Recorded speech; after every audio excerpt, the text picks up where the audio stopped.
দশম শ্রেণীর প্রিয় শিক্ষার্থীরা, আমরা এখন এই ভিডিওতে তোমাদের এই কোষে দেখি 11.1 এর এই একের দাগের 6 নম্বর জ্যামিতিক প্রশ্নটি আমরা এখন খুবই সহজ সরলভাবে আলোচনা করে অঙ্কন করব। ঠিক আছে, তো প্রিয় শিক্ষার্থীরা, আমরা প্রথমে প্রশ্নটা একটু ভালোভাবে পড়ি। প্রশ্ন এখানে আমাদের দেওয়া রয়েছে ABC একটি ত্রিভুজ যার ভূমি BC 5 সেমি, কোণ ABC 100 ডিগ্রি এবং AB 4 সেমি। ঠিক আছে, এই তিনটি পরিমাপ দ্বারা আমাদের একটি ত্রিভুজ অঙ্কন করতে বলা হয়েছে। তারপর সেই ত্রিভুজের আমাদের পরিবৃত্ত অঙ্কন করে পরিবৃত্তের পরিকেন্দ্রের অবস্থান ও পরিবেশাদের দৈর্ঘ্য আমাদের মেপে লিখতে বলা হয়েছে। আমরা খুবই সহজ সরলভাবে আলোচনা করে অঙ্কন করব। তোমরা মনোযোগ সহকারে দেখো, অবশ্যই তোমরা ভালোভাবে বুঝতে পারবে। তো প্রিয় শিক্ষার্থীরা, আমরা প্রথমে প্রশ্নে দেওয়া পরিমাপ তিনটি নেই। ঠিক আছে, ত্রিভুজের প্রথম বাহুটির পরিমাপ দেওয়া রয়েছে, যেটি হচ্ছে ভূমির দৈর্ঘ্য 5 সেমি BC। দেখো, এই যে শূন্যের বড় দাগ, এখান থেকে হিসেব শুরু। এই 5-এর বড় দাগ, এই 2 বিন্দু যুক্ত। এই অপর একটি বাহুর দৈর্ঘ্য দেওয়া রয়েছে 4 সেমি। একইভাবে নেব, এই বিন্দু, এই বিন্দু, 2 বিন্দু যুক্ত, এটি BC 5 সেমি, এটি হচ্ছে AB 4 সেমি, এবং আমাদের একটি কোণ নিতে বলা হয়েছে ABC 100 ডিগ্রি। ঠিক আছে, তো তার জন্য আমরা এই যে এভাবে একটি যে কোনো সরলরেখা নেব, মাঝে বিন্দু করব, এরপর আমরা চাঁদার সাহায্যে 100 ডিগ্রি কোণটি অঙ্কন করব। দেখো, চাঁদার এই যে এই হচ্ছে বিন্দু, এই বিন্দু এই বিন্দুর উপরে বসাতে হয় এবং চাঁদার এই যে কালো দাগটি এই সরলরেখার উপরে বসাতে হয়। ঠিক আছে, এই যে এভাবে। আর এই যে ডান দিক থেকে এই যে হচ্ছে 100। ঠিক আছে, এই 100-র বড় দাগ, এই 2 বিন্দু যুক্ত। এই পেন্সিল কম্পাস দিয়ে কোণটি অঙ্কন করে দিতে হবে। এই এটি হচ্ছে 100 ডিগ্রি, ABC। এখন আমরা এই খাতার পেজের মাঝে এখানে আরেকটি রশ্মি অঙ্কন করব। তো রশ্মিটি আমরা এই BC বাহু, ভূমির দৈর্ঘ্য BC 5 সেমি, তার থেকে বেশি নেব। ঠিক আছে, এই আমরা প্রায় 11 সেমির মতো নিলাম। বাঁদিকে বিন্দু করতে হবে, এখানে নাম দিতে হবে B। ডান দিকে রশ্মির চিহ্ন, বিন্দু করে নাম দেব X।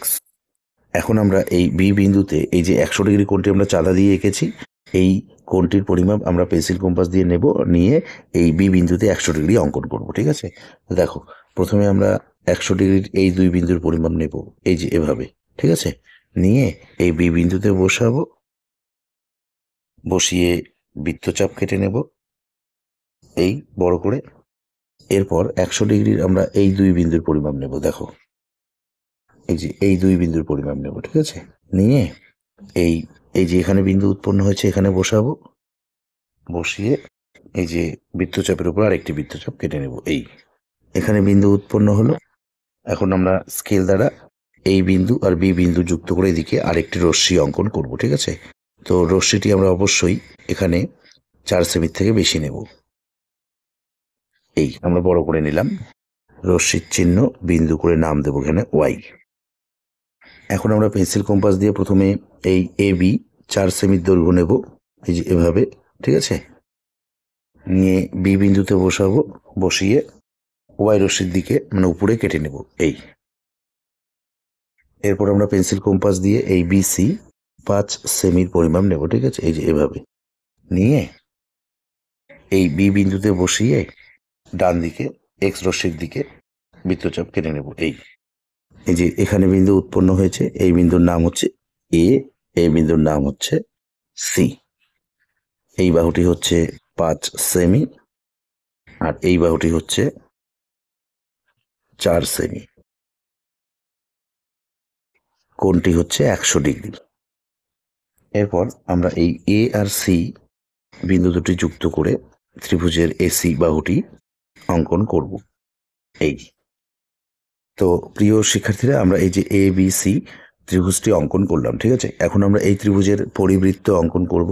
তো তার জন্য আমরা এই ABC ত্রিভুজের AB বাহু আর BC বাহু দুটিকে সমদ্বিখণ্ডিত করব, মানে সমান 2 ভাগে ভাগ। তো দেখো তার জন্য আমরা পেন্সিল কম্পাসটি হাতে নেব, নিয়ে আমরা এই বিসি বাহুর দৈর্ঘ্যের আইডিয়া করে এখানে অর্ধেক, তার থেকে একটু বেশি নেব, এই যে এভাবে, ঠিক আছে। নিয়ে উপরে বৃত্তচাপ কেটে নেব এবং নিচে বৃত্তচাপ কেটে নেব। এরপর এই পরিমাপটি এই বি বিন্দুতে বসাবো, বসিয়ে উপরের বৃত্তচাপের উপরে আরেকটি বৃত্তচাপ এবং নিচের বৃত্তচাপের উপরে আরেকটি বৃত্তচাপ। এখানে বিন্দু উৎপন্ন হলো এবং এখানে বিন্দু উৎপন্ন হলো, এই দুই বিন্দু আমরা যুক্ত করে দেব। এই বিন্দুর নাম দিই আমরা পি, এই বিন্দুর নাম দিই আমরা কিউ। একইভাবে আমরা এই এবি বাহুকেও সমদ্বিখণ্ডিত করব। তার জন্য এবি বাহুর অর্ধেকের বেশির পরিমাপ নিয়ে বাঁ দিকে বৃত্তচাপ, ডান দিকে বৃত্তচাপ, এই পরিমাপটি এই এ বিন্দুতে বসাবো, বসিয়ে বাঁ দিকের বৃত্তচাপের উপরে আরেকটি বৃত্তচাপ এবং ডান দিকের বৃত্তচাপের উপরে আরেকটি বৃত্তচাপ। এখানে বিন্দু উৎপন্ন হলো এবং এখানে বিন্দু উৎপন্ন হলো। এই বিন্দুর নাম দিই আমরা আর, এই বিন্দুর নাম দিই আমরা এস। একইভাবে আমরা এই দুই বিন্দুও যুক্ত করে দেব। এই তো প্রিয় শিক্ষার্থীরা দেখো, এই যে বিসি বাহুর সমদ্বিখণ্ডক আর এবি বাহুর সমদ্বিখণ্ডক, এই দুটি সমদ্বিখণ্ডক পরস্পর এই যে এখানে ছেদ করেছে, এই বিন্দুর নাম দিই আমরা ও। এখন আমরা স্কেল দ্বারা এই ও আর বি বিন্দু যুক্ত করে দেব, ঠিক আছে। এই এখন আমরা পেন্সিল কম্পাস দিয়ে এই ও আর বি দৈর্ঘ্যের পরিমাপ নেব, ঠিক আছে। এই যে এভাবে নিয়ে আমরা এখানে পরিবৃত্তটি অঙ্কন করব, ঠিক আছে। আমরা পেন্সিল কম্পাসের কাঁটাটি এই ও বিন্দুতে বসিয়ে রেখে ও বি দৈর্ঘ্যের পরিমাপ নিয়ে এই যে পরিবৃত্তটি অঙ্কন করব। এই তো প্রিয় শিক্ষার্থীরা, আমরা এই জ্যামিতিক চিত্রটি বা সম্পাদটি অঙ্কন করার পর আমরা চিত্রটির বা সম্পাদনের নিচে এখানে একটি লাইন ভালোভাবে সাজিয়ে লিখব, ঠিক আছে। সুতরাং এ বি সি ত্রিভুজের পরিবৃত্ত অঙ্কন করা হলো।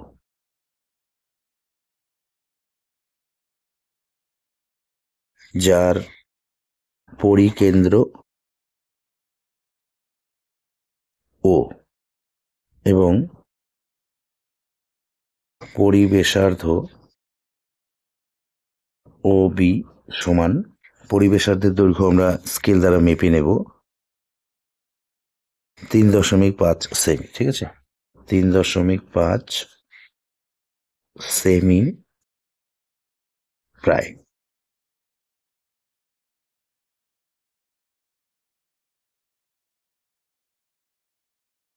তো প্রিয় শিক্ষার্থীরা, নিশ্চয়ই তোমরা এই জ্যামিতিক চিত্রটি বা সম্পাদটি অঙ্কন করার পদ্ধতিটি ভালোভাবে বুঝতে পেরেছ। তো এই ভিডিওতে এ পর্যন্ত, ধন্যবাদ।